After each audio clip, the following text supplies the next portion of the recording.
So let me ask you this though. All right, you the Browns. I'm Cincinnati. Mm-hmm. We realize after 2 weeks, Browning ain't it. We realize y'all got 3 quarterbacks. Mm-hmm. I call you. I ask for Shedeur. Give me the reason you would say no. 2 reasons. One, you don't want to give your division. You're never supposed to do business with division rivals. You don't want to give your division rival a chance to be good. Shedeur gives Cincinnati a chance to be good until Joe comes back. Right. Okay. Now, what if it comes out that they was willing to trade Shedeur, but they went to him and was like, "Hey, you got an opportunity. We're going to go with Dylan, right? But there's an opportunity for you to go and start at Cincinnati. Do you want that opportunity?" And let's say Shedeur said no, because the reason they said that he turned down to Baltimore was go draft him because he didn't want to be behind Lamar Jackson for 3 years, 4 years. I think that's very short-term, short-sighted thinking. If that is possibly the thinking, because the way I see it like this for Shedeur, I'm gonna take this opportunity as a job interview. I'm about to put film on tape. So regardless of Joe Burrow, when Joe Burrow comes back, obviously this is Joe Burrow's team. Mm-hmm. But now I got tape for these other teams that desperately need a quarterback. So what's more likely that you think happened? Cincinnati called the Bengals, asked for Flacco, and it was like, okay, yeah, this, and they made the deal. Or Cincinnati called the Bengals, asked for Shedeur, the price they couldn't agree on, or Shedeur blocked it, and it turned out being Flacco. I think Cincinnati called for Shedeur, and Browns said, no, but we'll give you Flacco instead. We'll switch it to football really quick, y'all. But yeah, Joe Flacco, right? Let's see if I can do this. Joe Flacco. I don't want y'all to see my close up because I ain't shaved today, but Joe Flacco was traded. First of all, the Bengals lost Joe Burrow 2-3 weeks ago, and their backup just can't get it done. Most recently against who? Was it Detroit? It was. It is what it is. I think he threw 3 picks. Yeah, he did. He got some garbage time touchdowns. It got a little close in the end. We got hurt with our secondary, but Jake Browning he ain't it. He's not it. And I think they was like, oh, the fact that he can read zone so well, and he still got T. Higgins and Jamar Chase. But if you're not a good caliber quarterback, it doesn't matter what system. And then we know that O-line is still terrible. So if you don't have a quarterback that can navigate that, like Joe Burrow, that's his team. He knows, or he gets the ball out very fast, or you don't have a mobile quarterback back there, then you can't get the ball to Jamar and T. So they had to do something. So nonetheless, Bengals traded him, right? And so now he's a Cincinnati Bengal, not the Bengals, but the Browns traded Joe Flacco. Now he's in Cincinnati, and he's probably going to be their starter. Probably not this next coming up week. No, he will. You think so? They're going to give him a short playbook, and there's going to be a lot of run plays, but he'll be the starter. Bro, you can't tell me who the other quarterback on that team is. That's so disrespectful if he come in and start. Like, come on, dog. What's today? Tuesday. There's no way you can get in there, get a physical done. You got Wednesday, Thursday, Friday, Saturday. Saturday's probably a walkthrough. So you got Wednesday, Thursday, Friday practice. Who they play on Sunday? Let me see. If this man come out here, if it's a division game, he won't play. And his first practice is Wednesday, and this man starting Sunday. If I'm the backup, I'm quitting. Trade me too. They play the Packers. You got nothing to lose. He'll start. There's no way. He'll start. Dog. There's no way they gonna start. You can't tell me who the other quarterback is. It ain't Browning. I thought you said was Browning not in the trade. I don't know. I doubt it. I doubt they traded Brown. Who was in the trade? Let me see.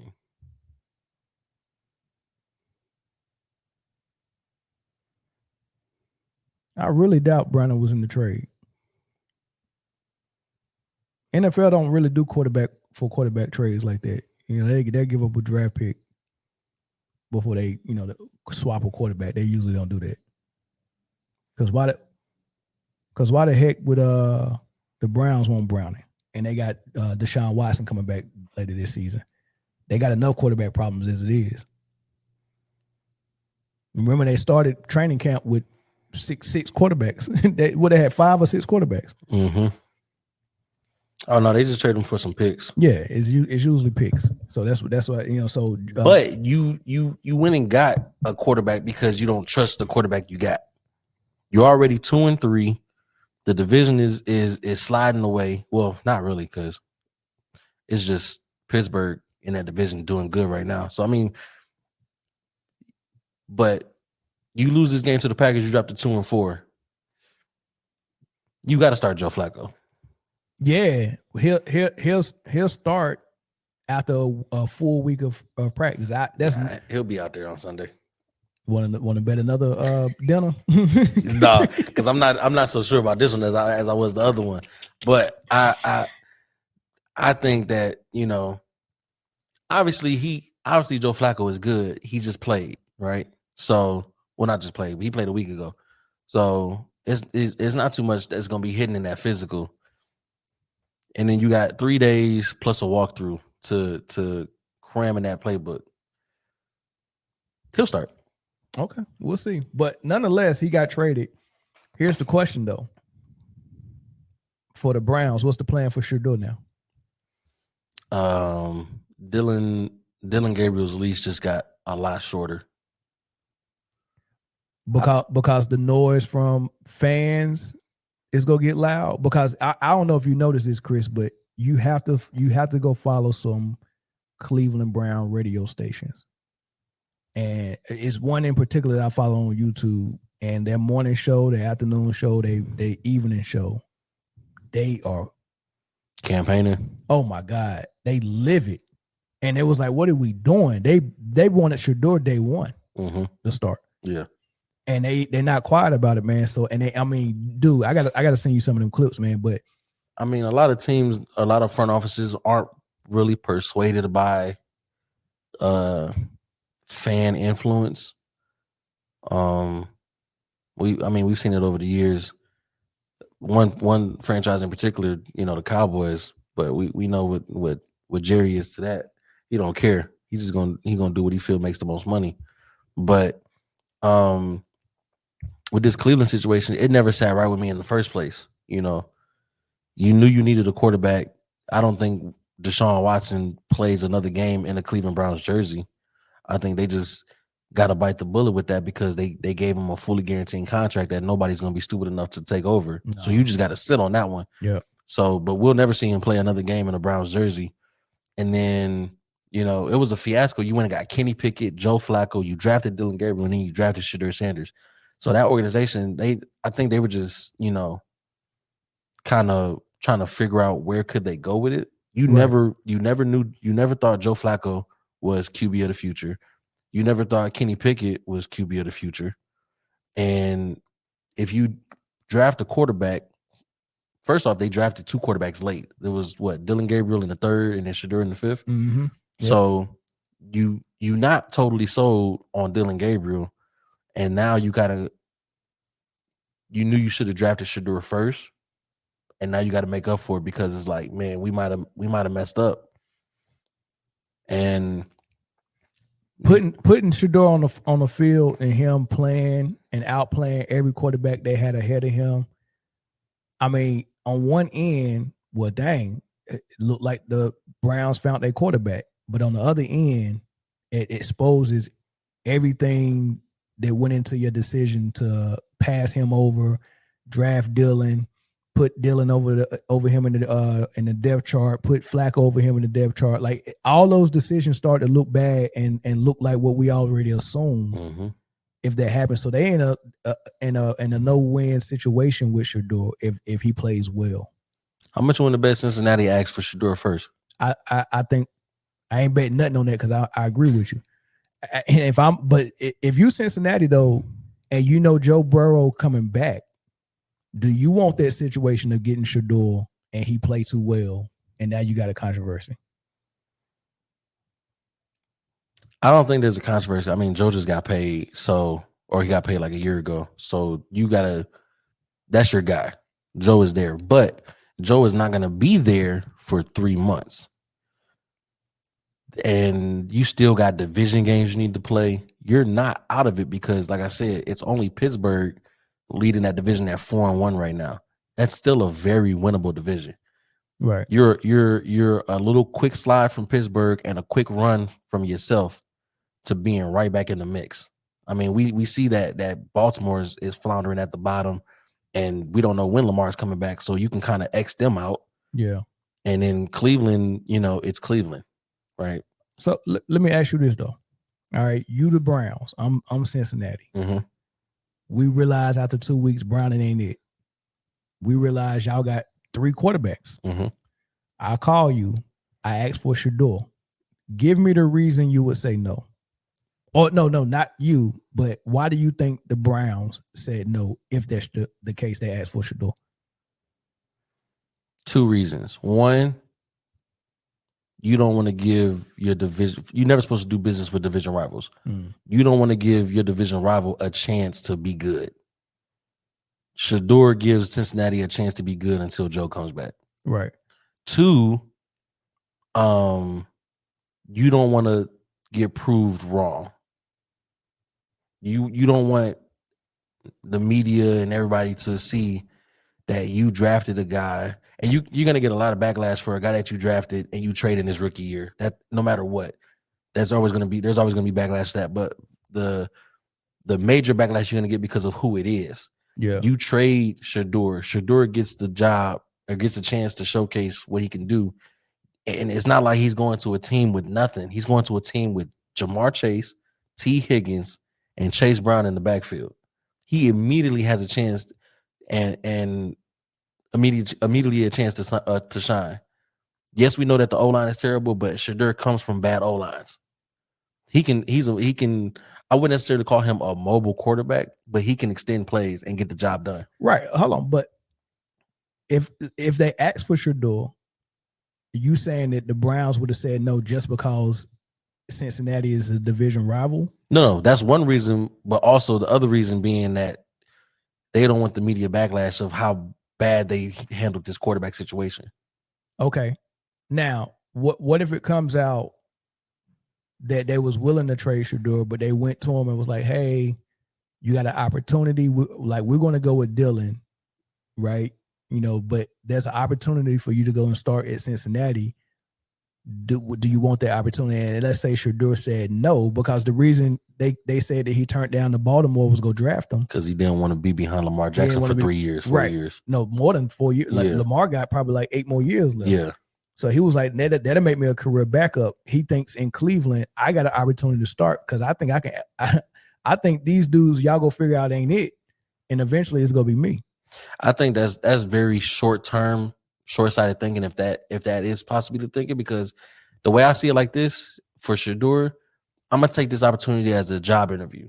I'm about to put film on tape. So regardless of Joe Burrow, when Joe Burrow comes back, obviously this is Joe Burrow's team. Mm-hmm. But now I got tape for these other teams that desperately need a quarterback because, you got the college tape. Maybe you're not impressed by that. I don't think he did the combine either, did he? I don't know. So you don't have any combine tape, and now you don't even have any Browns tape. I'm gonna go take this 3-month opportunity, put something on tape. Now New Orleans is calling Cincinnati for a trade, or Seattle if Sam Darnold doesn't work out. That's crazy. Some of these teams that need a quarterback. Now I got this film. Now I'm in the driver's seat. So what's more likely that you think happened? Cincinnati called the Bengals, asked for Flacco, and it was like, okay, yeah, this is, and they made the deal. Or Cincinnati called the Bengals, asked for Shedeur, the price they couldn't agree on, or Shedeur blocked it, and it turned out being Flacco. I think Cincinnati called for Shedeur, and Browns said, no, but we'll give you Flacco instead. All right. And then just so happened that, Shedeur moved up to QB2. Yeah. How long you think he'll be QB2 before he get a chance to start? I think Dylan played his first game this last Sunday. I give him 5 weeks. I give him 3. 3. He's 0-1. It'd have been 4. You get 4 games as a starter. He's 0-1. So to stay on the field, he got to. All right. So these next 3 weeks, he's got to make 500 ball. He's got to go 2-2. Hold on. Let's look at the schedule. The leash, like I said, the leash just got a whole lot shorter with Dylan Gabriel. You had about maybe 5, 6, maybe 7 games with Joe Flacco still as your backup. Yeah. But with Joe Flacco gone and Shedeur is the number 2, the timeline just got a little bit shorter. So they are 1-4. The only win was against Green Bay. They weren't supposed to win that game, but Flacco did okay, and they got a win, right? Mm-hmm. Then Flacco loses to Detroit. Then Gabriel gets his first start, loses to Minnesota.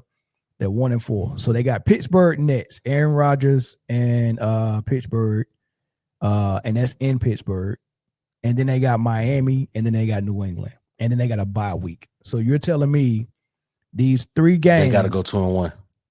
So they gotta beat, and that's not gonna happen. Okay, who they lose? They'll beat Miami. You think they'll beat Miami? They'll beat Miami. They won't beat New England, and they won't beat Pittsburgh. So 1-2, which will make Dylan Gabriel 1-3. 1-3 over 4 games. With going into the bye week. Shedeur will start after the bye week. They go 1-3, or they go 1-2 over the next 3 to make Dylan Gabriel starting record 1-3. Shedeur will be starting out the bye. So that means if they go 1-3, that means they'll be 2-7. 9 games in, that's half the season. And they'll get the rest of the 9 games to Shedeur. Gives them a chance. Man, we know what the defense is. The defense isn't the problem. Clearly, the running back ain't the problem either. They was blocking for that boy. Yeah, Quinshon Judkins. They was blocking for him. It's just it's 100% quarterback play. Shedeur gives you the best chance.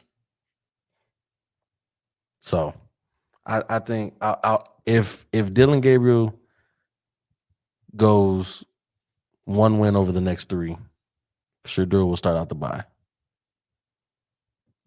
If he goes winless, if they lose to Miami and they go winless, you'll hear about the quarterback change before the bye week. Before they even get through the bye week, they were like, "Yeah, Browns are making a change at quarterback." Hey, this last question before we end it, he said, "Do you think Shedeur will be better than Cam when he starts?" Are we saying Cam overall or Cam's rookie year? Are we talking about Cam Ward? Cam Ward. Oh, I don't know. I think both are in terrible situations, honestly. Yeah, but at least the Browns defense is help you out. Yeah, but he got the running back. Mm-hmm.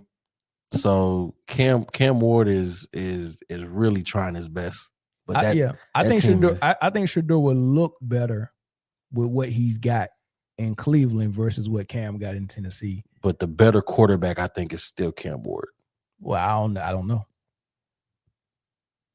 I still think the better quarterback is Shedeur, to be honest with you. Over Cam? Mm-hmm. Mm. I think Cam got a stronger arm.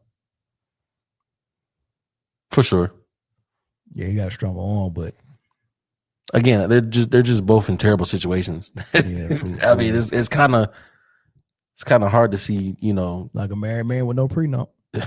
It's kind of hard to see the roses through a shit stained window. Mm-hmm.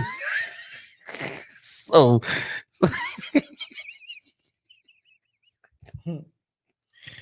on that thought, y'all, we gonna go ahead. So only time can tell, man. Yeah, for sure, man.